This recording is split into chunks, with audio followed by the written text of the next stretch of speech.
The May 27th meeting of the Oregon Board of Chiropractic Examiners. And let's get going with introductions.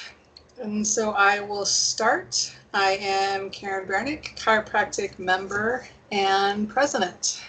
And let's go next with Scott. Scott Fuller, vice president. And Corey. Corey O'Neill, chiropractor, treasurer. Mike. Mike Milanovich, chiropractor, board member. And John. Yeah, John, chiropractor, practicing in Beaverton, board member. Micah. Micah Warren Johnson, public board member, Beaverton, Oregon. And that is our board members, and we'll go next with staff. Let's start with Cass. Morning, everybody. Cass Skinner, the executive director of the board. And Heather. Heather Gilker, office specialist.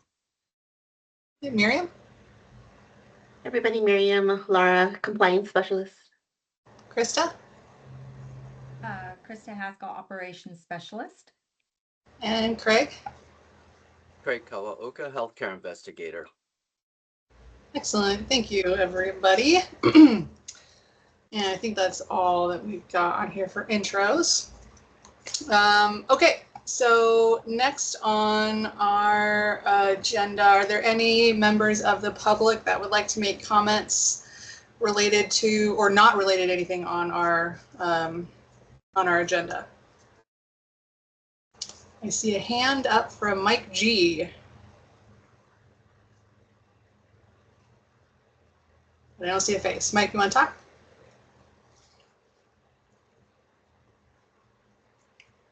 Oh, I have two mutes. Sorry. I'll try to get the second one off. You guys can hear me okay? Yes. Yeah, hi. My name is Michael Guinasso. I'm representing the Chiropractic Freedom Coalition. We're a membership of about 7,000 chiropractors and 70 member organizations. Main thing I want to talk about here today is the recent merger of the FCLB and the NBCE. We want to make sure that the board addresses on the record the recent actions taking this merger. There were a few irregularities, I would say, at the meeting at the end of April and the beginning of May. The first thing was that Article 16 of the FCLB bylaws states that the 2/3 majority would be of delegates duly registered and present. And then the parliamentarian sort of broke his parliamentarian role. That's an interpretation. And suggested that people could pick up the paddle if they wanted to avoid swaying the vote towards a no vote. This is not part of the FCLB's bylaws in any way, shape, or form. And that affects the denominator. The number was 33 delegates in the room. And when delegates don't pick up the paddle, the denominator drops. Now, that was highly irregular, and I think it should be really considered and talked about by any state board who sent a delegate to make a vote, whether it was yes, no, or abstain. Beyond that, there was a district director from the FCLB standing at the paddle table trying to discourage people from picking up the paddle. There was also a delegate that picked up a paddle with the intention of abstaining, who was discouraged from picking up the paddle at the time of the vote, and there were no requests for abstain votes during the voting process at all. So we would call into question the legitimacy of the vote that occurred at the merger. To pile on the laundry list here, there were states duly registered that were not on the roll call. Finally, I'll just point to one other issue that we thought was a bit dubious, was that the treasurer of the FCLB gave an annual financial report that didn't include budgeted monies from the NBCE. So they reported a shortfall of their expenses for 2026, excluding funds from the NBCE, which are contracted until 2033. One delegate did question where was the budget that included the funds from the NBCE, and the treasurer answered that there was no such budget available. I'll wrap up. The president of the FCLB introduced a motion that the meeting would adjourn because the vote was finished, and had earlier made a motion that the vote not be finalized until the filing day when the NBCE vote was completed. So the proceedings of the FCLB ended with an incomplete annual meeting for a vote to dissolve the FCLB that didn't go into effect until at least 24 hours later. These are matters that your board should consider. I have no say over what you folks do over there in Oregon, but we would appreciate a close scrutiny of exactly what has occurred, and also encourage transparency by each of the boards, their role in voting during that NBCE FCLB merger. Thank you very much for your time. Thank you, Mike. Mike, can I have you spell your last name for me? Sure. It's G-U-I, N as in Nancy, O-S-S-O. Thank you so much. Thank you.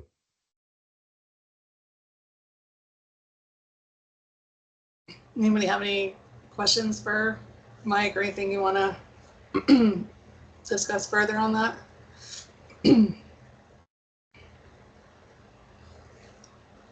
Okay, well, I appreciate you getting on, Mike, wherever you are from, and coming on and making us aware of some of that. Any other comments from public?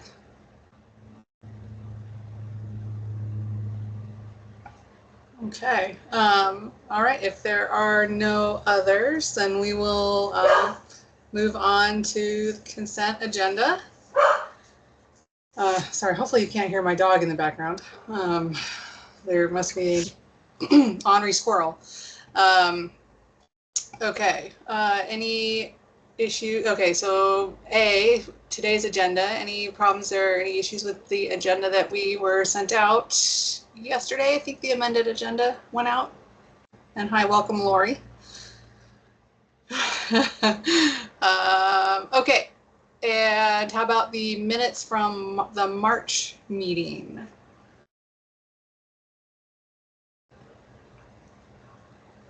Any notes on that? I thought they looked good. I didn't see any issues. I did too. Okay, we got a motion to approve the minutes from March. Actually, if there are no changes, it's just going to be adopted without any motion. Okay. All right, minutes are good. You want to do your ED report? Sure. Okay, let me pull mine up.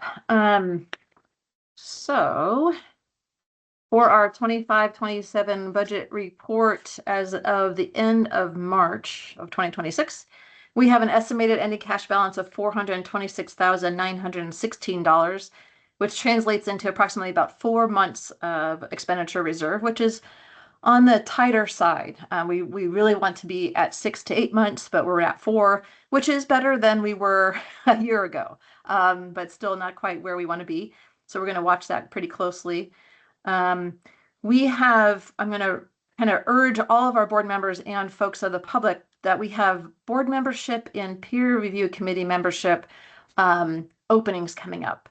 And so for each position for board members and for peer review committee, you need to be an Oregon licensed chiropractor who's been practicing for 5 years, and willing and able and living in Oregon. Also, that's a key piece. So folks living in Oregon and practicing for 5 years, please get a hold of me or Miriam to apply. we have in my ED report the link to the governor's executive committee website that you can apply through. So I appreciate any applicants would be wonderful. Just so everyone knows, I think the board knows that our April introduction to the board meeting was canceled due to a lack of participation. This is the first time that I've experienced kind of a lack of interest or a lack of folks. I think we had, what, 15 or 16 folks, Miriam? And so we put those off until November's intro to the board meeting dates, and we'll talk about that later on in the year about when that's going to happen. And as far as the FCLB NBC annual conference, Karen, if you want, Karen and Mike, and if you want to, and Micah, if you want to talk about how that conference was and any issues that you want to be brought back up. Well, Mike, do you want to give an update? I'll let you talk. You are our delegate. Yeah, it was interesting. It was well attended. Lot of discussion, a lot of open discussion, a lot of debate on the floor about it. There was input from legal counsel, including the parliamentarian referenced in the previous public comments. I felt that I was well informed about the nature of the vote, how it would proceed, and what we were voting on. The vote was in support of the merger of the FCLB and the NBCE moving forward. I think a lot of that had to do with the financial situation for the FCLB, being that most of their funds do come from the NBCE. There's obviously appropriate debate about whether or not that combination will decrease the input that state boards have with, previously had with the FCLB, and how that will be affected with the merger going forward. There was discussion of that. I think it was addressed, and we'll see, how that goes. I'm optimistic with what the NBCE has been able to do in the last couple of years with their program, and I think that the FCLB was they were a proponent of the merger. They weren't trying to stave off the merger. They were ready, prepared, and to move forward with it. And we'll have to see what happens.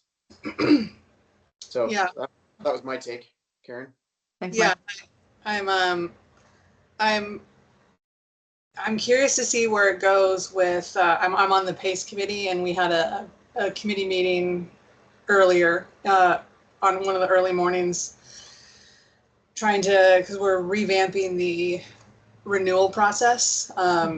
Currently, right now, it's a pretty robust process to become a PACE provider, but then every 3 years when you renew, it's sort of a, hey, still going okay, great.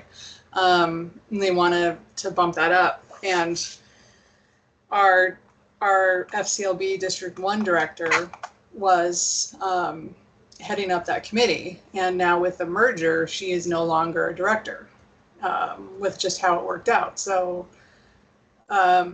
she's not a board member in her state anymore either. So I'm not really sure. That was, I think, part of our concern too, was with some of these programs that the FCLB supports, are they going to be as well supported now being an umbrella of the NBCE? So, it all kind of remains to be seen, and I'm hopeful, there's good things happening with PACE. So I hope they continue as part of the NBCE. There's a lot of focus on their new Part 4 and their testing facility, which is amazing. but hopefully that will continue. But we'll see. Micah, is there anything you wanted to say?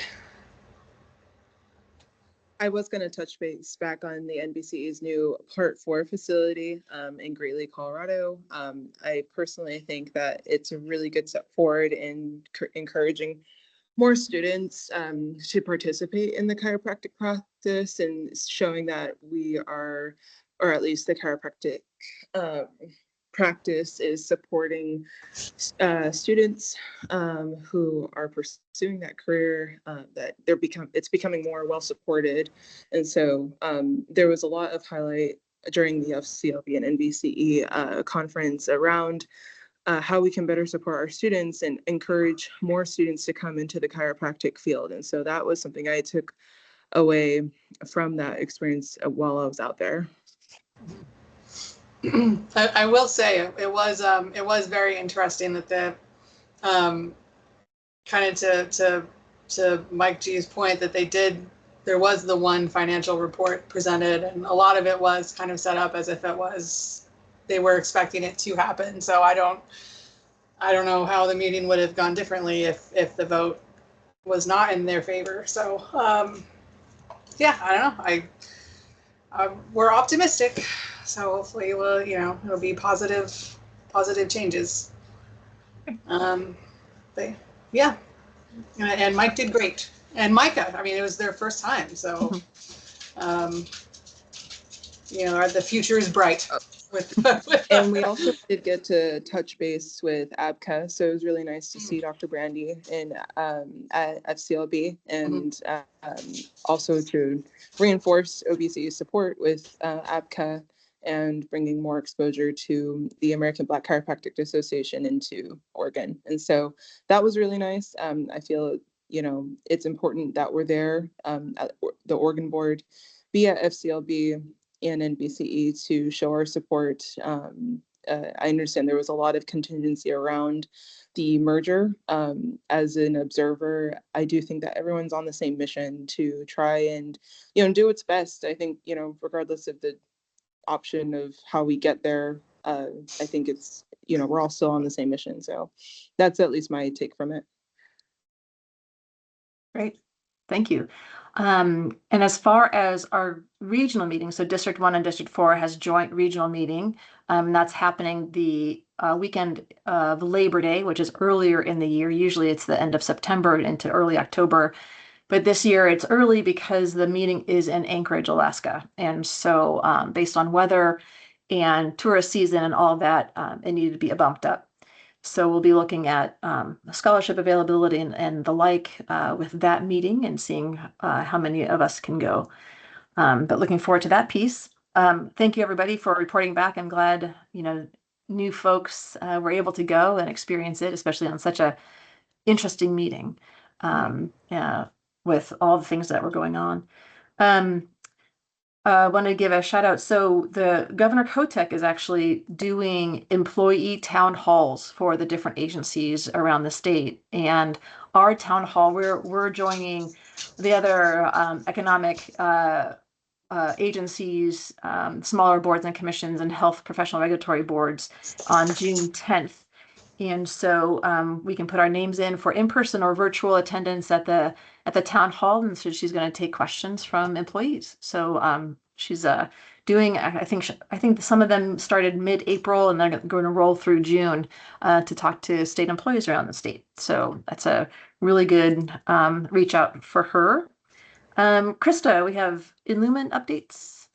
Yeah, for Illumin, basically we're just status quo at this point. The system, as you guys know, continues to have some significant issues. We've seen some improvements, so that's good. We're also working within the system as it exists, like currently. The EIS with DAS, they've officially, I think I've talked about them helping us. They've officially closed out their involvement within Illumin right now.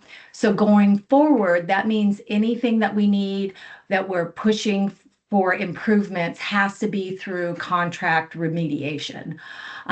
We continue to meet within Lumen and follow up on outstanding issues. We still have some performance concerns, some functionality concerns. We still have some items that need to be corrected, obviously. I think one more specific update for this month is that this was the first month that we processed automatic renewal reminders completely through in Lumen. This functionality was included within the original scope of the contract, but it hadn't been deployed. So this was the first month that happened. There were issues with this first rollout. So right now we're working through those issues within Lumen. So overall, really, there's no major change in status. We're just continuing operations, continuing to document issues, continuing to push for improvements, and really doing accountability through remediation. Great. Thank you, Krista, so much for your follow through with them and following up. Could you talk to the board a little bit about the listserv stuff that's going on with our OBC publication listserv? We've had listservs issues since I've started, like random things that would happen. Some of you may be aware of or you've seen in your own personal emails. And then recently we had not used the listserv, I would think, for 2 or 3 weeks since the last board meeting or the last time we sent out an update. And all of a sudden we came in and we had like 700 emails, individual emails that said people were unsubscribed. One of them was Mike, actually. So I contacted Mike just to make sure. Did you actually do this on your own? And he was like, no. So we put in a ticket immediately with DAS. We followed up with them. I think it took them nearly 3 to 4 weeks to get back to us. They were just researching and researching. So finally, about 2 weeks ago, I did get a call from DAS, and they said that they're done. They have nothing else they can do. They've researched it to the top level. There is no remediation that they can give us, and this is what it's going to be. And so there was a lot of questions and back and forth from there. But what they told me is listserv is an old remediated program. It's not working well. They acknowledge that. They are moving within 6 to 12 months to I don't know what it's called, like government listserv, a government serve, which is much more stable and less antiquated. So that's where we are right now. We are with listserv. We still continue to push back with DAS. I mean, even though they're saying that, we're still putting in the tickets and doing the follow-ups. But what we're really hoping for is that the new listserv that they come up with is going to meet our functionality much better. I'm a little bit concerned. I'm highly concerned that we're not meeting some obligations, because if our list is not correct and current. So we are addressing those with DAS as well. Krista, they didn't say that, like, I didn't do anything to unenroll, did I? I mean, no, and neither did 699 other people. Yeah, it's like, what the heck? Yeah. So their solution was that we hand re-enter all of those. And I was like, well, okay, because they can't do it. They have no back end. And I was like, okay, but are they going to unsubscribe them and they were like, yeah, it might probably. So that was actually my next question was, because we've received the email may not necessarily mean they were actually unsubscribed. So were the folks that, it's like Mike. So we had an email from him saying he was unsubscribed. Was he actually unsubscribed? Or is he still part of the listserv? So, Mike, did you get the agenda? And did you get it? Because you have multiple emails for I think. Did you get it in the email that was unsubscribed? Can you go back and look? I don't think I've not gotten what I'm supposed to get. So I would say that I must be still subscribed. It might have been that I was a duplicate, because again, I did operate with multiple emails when I was getting started with the board. And so it could be that I was a duplicate. And so that could be what was unsubscribed, was the duplicated one. But I can reach out to, because I keep everybody. I've kept every email. I can reach out to some of the individuals that were unsubscribed and ask them if they received the last agenda. Yeah. Yeah, because I'm kind of curious to see if it was just what I want to, the way my brain is working is that it was a smokescreen email, meaning that the actual action didn't take place. It just looks like it took place. So if all these folks are still subscribed, it just looks like on our side that they weren't. I'd be interested in that data point. But I guess I also want to make sure that we realize that, you know, our website is our portal of information for folks.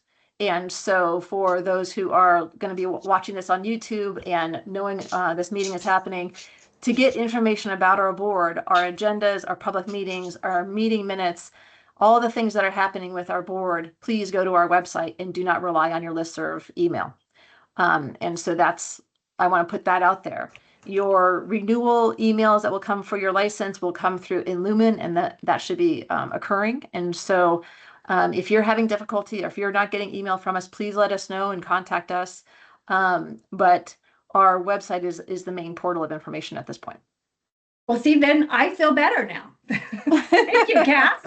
You made me feel better. You're welcome. But yeah, so I would be curious to see, you know, if folks are actually unsubscribed or not. And we'll go from there. And I know that they were working on, DAS is working on a better version of the listserv for all of the state agencies, because we're not the only one that's going through this. So hopefully they'll have a solution for us. But that is it. So we have, you know, after this meeting, our year is half over, believe it or not, and we have 3 more board meetings for 2026. And that's your executive director report.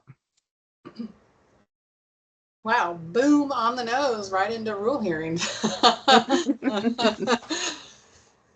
Okay, well, thank you very much.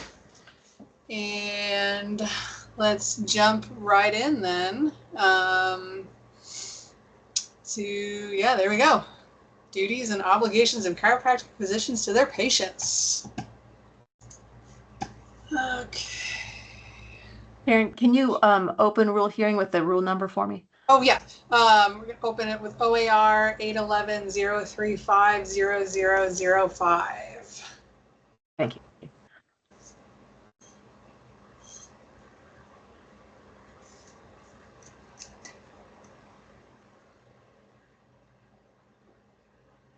And the only change that I remember making is to section 3A there, just clarifying the termination of the doctor-patient relationship by the doctor. So that was the additional language there. That's right.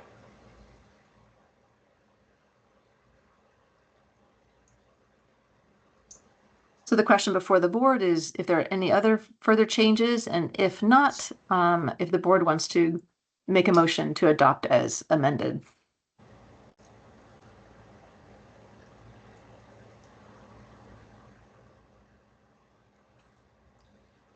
I will make a motion that we adopt OAR. Sorry, Lori, we could barely hear you. Oh, can you hear me now? Barely. Oh. I will make a motion that we adopt OAR 811-035-0005. Second. Is that Scott? Yeah. Could you hear me? I didn't want to yell. Got it. Yeah, I think so. All right. So I have a motion and a second. Any further discussion? Okay. Scott? Aye. Corey? Aye. Mike? Aye. John? Aye. Lori? Aye. Micah? Aye. An aye for myself. Motion passes. Okay, and we gotta get back. Let's go OAR 811-010-0071, general rules and licensing. So just switching shall to may. And this was based on budgetary issues and whether board members qualify as far as their income level, not their professional qualifications, but the income level, whether they qualify or not for per diem. Mm-hmm.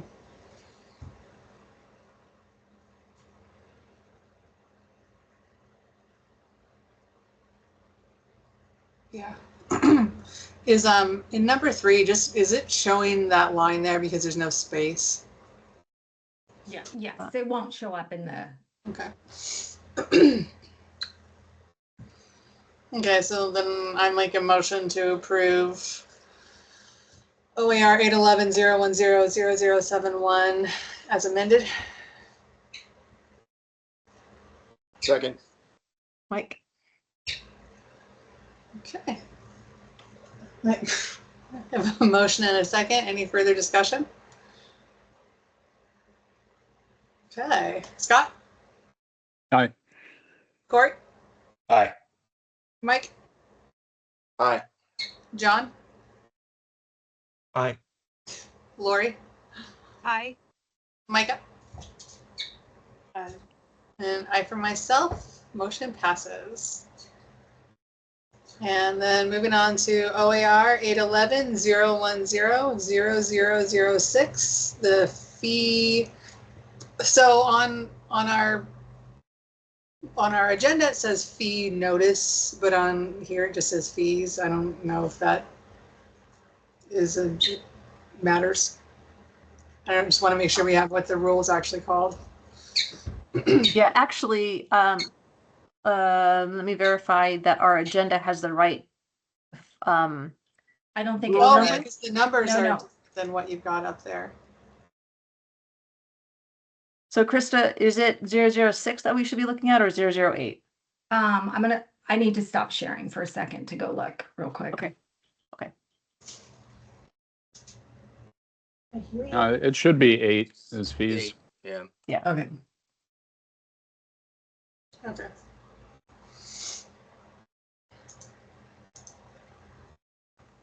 I'm switching the agenda now.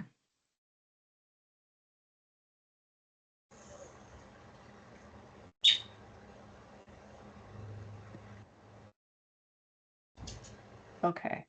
So Karen, can you reopen the rule hearing for the correct rule number? Yes. So we are now looking at Rule 811-010-0008 for fees. And this was the workforce survey increase, right? Yeah. And actually, so this will not be in effect until, or the OHA's increase in their survey, from $2 to $4 isn't going to be in effect until July 1. And so I'm asking the board to actually make this rule effective July 1. So we can vote on it and have the rule be finalized, but we can make it effective July 1.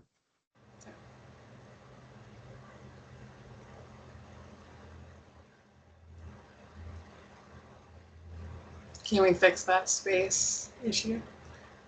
In 5A. Yeah, that would get fixed when I do it. Thank you.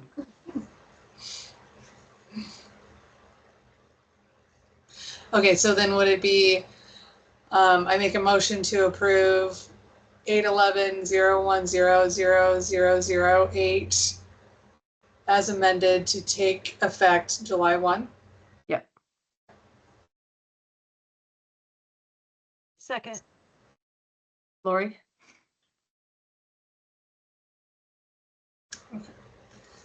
Who was the first on that?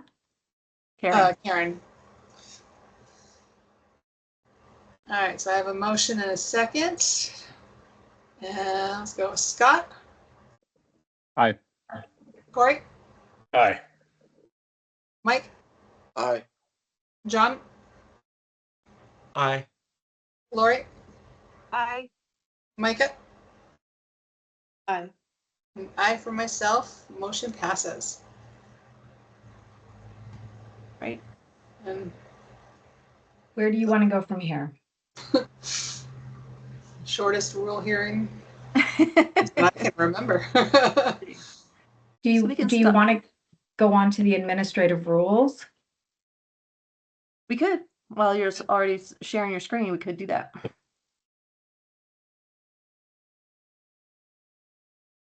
Is my input volume better? Yes. Okay, thank you. And so this rule review is really just a continuation of our rule of this section of our rules, just our normal course of business. They aren't before you because of some issue that we found. So these are just purely just to see if we need to update them or not.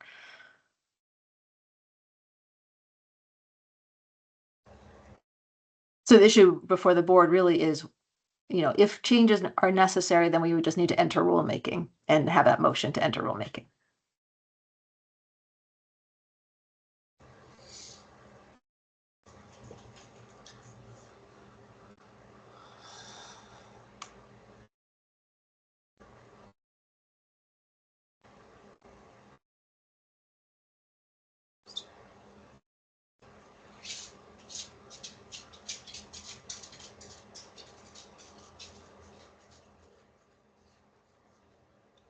It looks fine to me.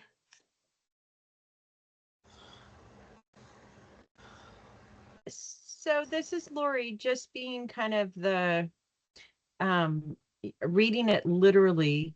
Would this apply to chiropractic assistants, like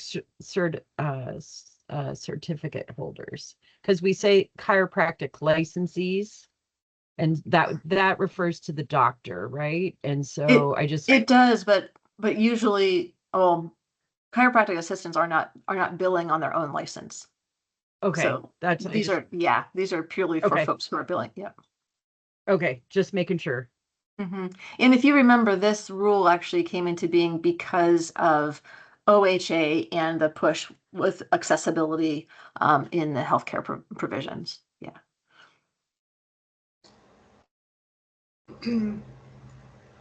Still OAR Chapter 33, Division 2, like that hasn't changed. I don't believe so. I can check right now really quick. Excuse me. Healthcare interpreter registry isn't a capitalized thing. That's a good question.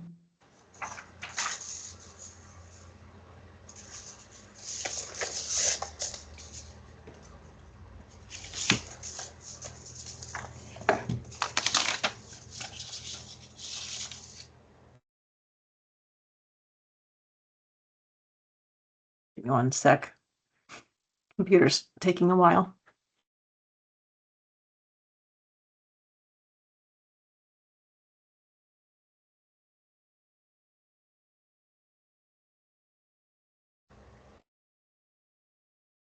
Mm-hmm.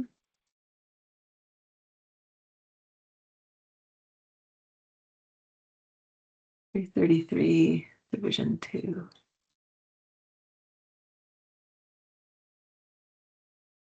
Oh, I am in the wrong.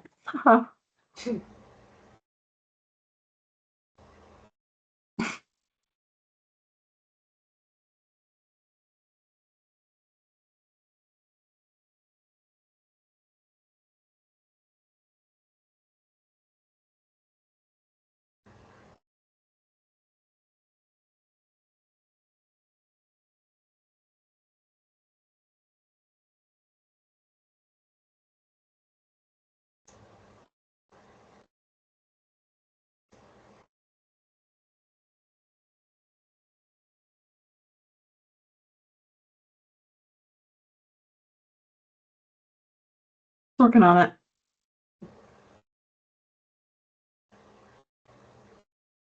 So OAR Chapter 333 is for the Oregon Health Authority, and Division 2, that's a good call because Division 2 doesn't exist. So I am not sure.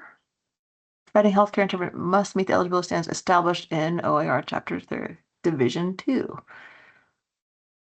Sorry,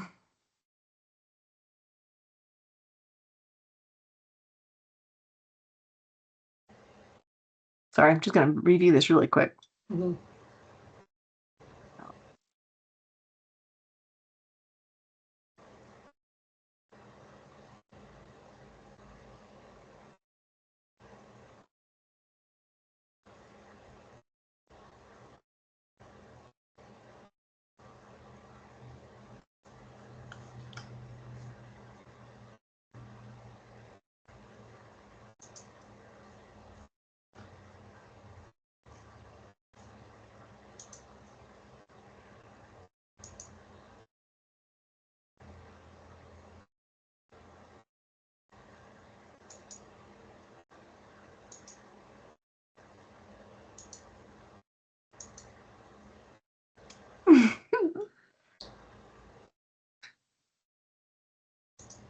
Okay.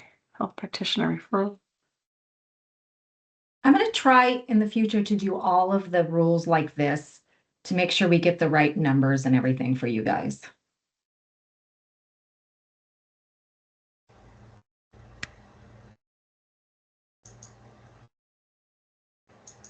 You have to.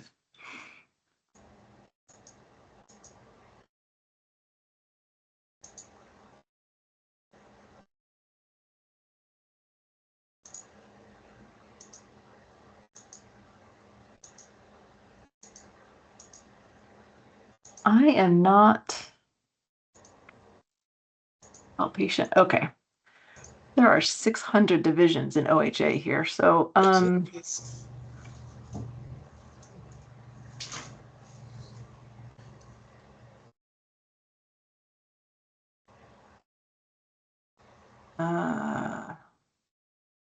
these are public health emergency.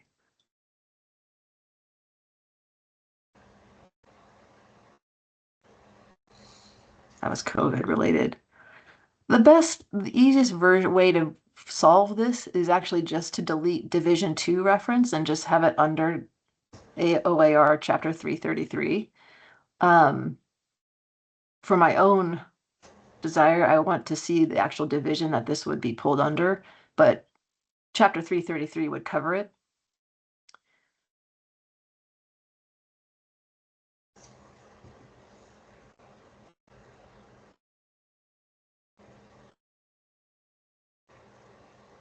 And really, we don't need this answer right now because we're just now going into rulemaking if we want to change that.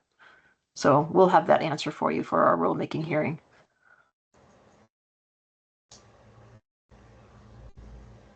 So do you need a motion that we move into rulemaking at our next meeting? Well, rulemaking, maybe not at our next meeting. Thank you. Yes. Yep.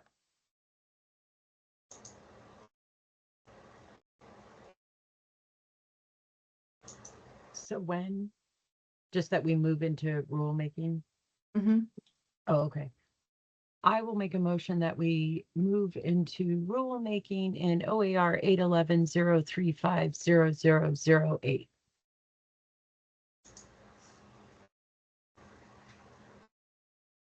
Second.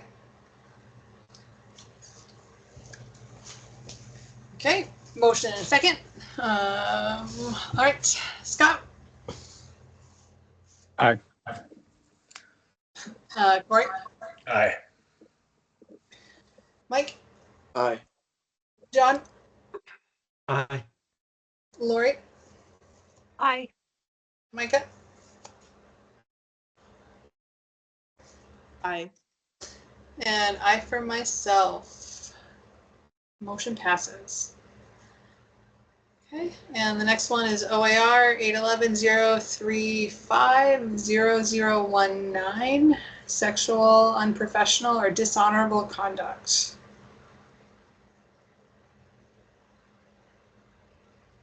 Okay.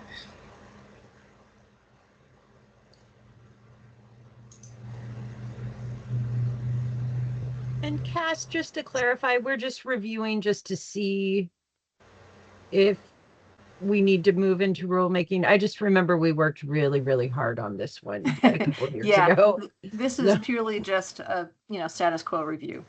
Yeah. Okay.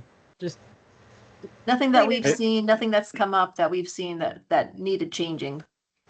Hey, Cass. Yeah. Real quick on the last one, it's a 950, not 333 or whatever. It's 950 division 50, I believe. You look.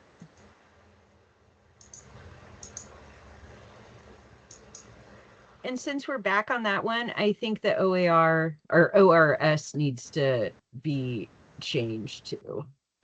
That's what Scott's referring to. Oh, okay. So Scott, you said OAR 950 division 50. 50. Thank you. Yes, that's it. But where are we here? So you are at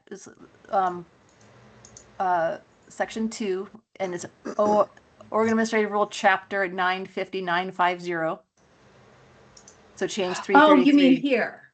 Right Yes. here? Yeah, change 333 to 950. Oh, got it. Thank you. And then division 50. Got it. Thanks, Scott. And all these little thingies will all be gone. I mean, Yeah. Well, and it's, you know, we're going to be entering rulemaking, so further changes can happen, but this will be, at least gives us a starting point. yeah. And the ORS below would need to be changed then. To, well, 550, but it also is 413,558, but it also includes 550, and I think it's multiple statutes. That rule combines multiple statutes is the authority, or where the authority comes from. Okay. So, Kristen, if you want to just highlight that just to make sure that we add the appropriate ORSs. Yeah. Thanks. Thanks, Lori.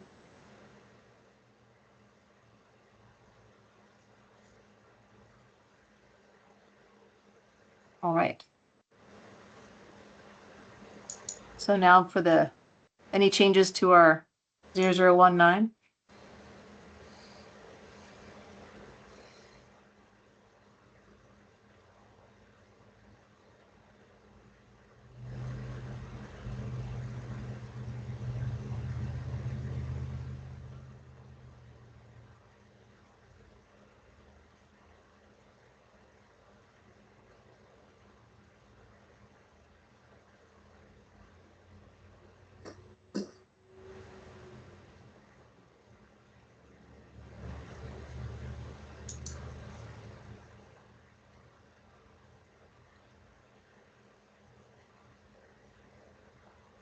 Let's scroll down, Krista.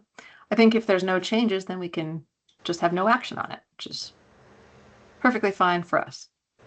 And this is Lori, I can't think of any issues that have come up that we have come across things that are not clear or that we need to make clearer.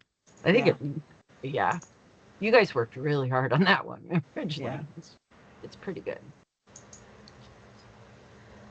And unfortunately, we had to create this rule to be as specific as this is.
Anybody notice anything? I mean, I think, like Lori said, we worked hard on it. Feel pretty good? It seems fine to me. Okay. Well, what do you think? Pee break? Bio break? Sorry. Sounds good. That would make me happy. That makes me happy. All right. I could have used adult words. All right. Be back at 9:35. Sounds good. Sounds good. Okay.